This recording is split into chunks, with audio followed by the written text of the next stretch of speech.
This will be a pretty quick video, as I only want to highlight one thing. I've waited until this smirking MAGA hat boy scandal completely played itself out before commenting, and I honestly don't like to do outrage bait of the week stuff unless I feel like I have something to add. Still, I want to call this scandal a new low in the culture war.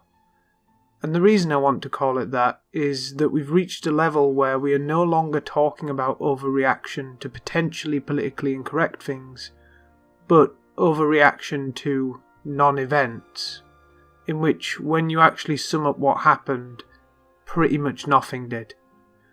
And I don't mean that when the full story came to light nothing happened. I mean, from the get-go, even with the version of the story that was supposedly scandalous, nothing actually happened. No one was physically harmed, everyone walked away safe and unthreatened, and yet there's a problem. A bunch of journalists and celebrities all jumped on this non-story where this Covington Catholic high school kid, Nick Sandman, disrespectfully stood in front of this brave Native American veteran, Nathan Phillips, who, surrounded by young racists, began to drum defiantly and sing them the song of his people, all while these junior stormtroopers mimed tomahawk chops, and their ringleader, Sandman, smirked fascistly, or something.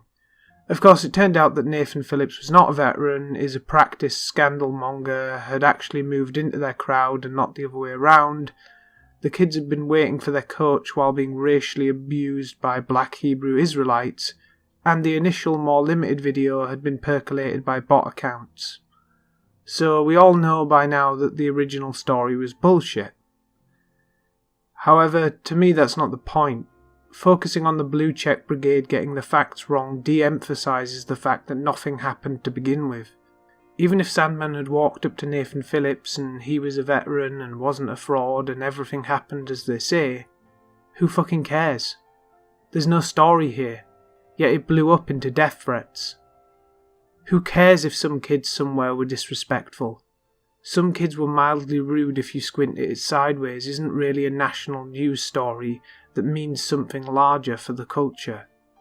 They didn't beat someone up or hurl racial abuse. This isn't some kind of watershed moment for soul-searching in the collective American consciousness.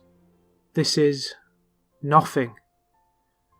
And we know the facts don't matter because when the original story started to seem fishy, the narrative shifted to being about the larger context of Covington school behaviour, and video surfaced from years back of the school supposedly allowing blackface at a pep rally.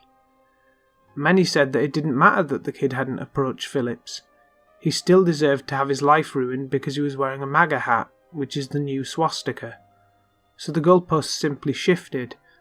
It was always about the symbolism of a smirking Trump-supporting youth staring down a vulnerable minority.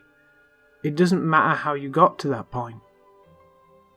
That's why I think this is a new low. And I really don't think it's going to be long before you don't even need the MAGA hat to get a scandal. Literally just a white kid being interpreted to be acting with disrespectful intent towards a minority will be enough for celebrities to fantasize about feeding him into a wood chipper. I've seen people interpret non-racist things to be racist, but I don't think it's ever quite been as asinine as this. I really think people are losing their fucking minds.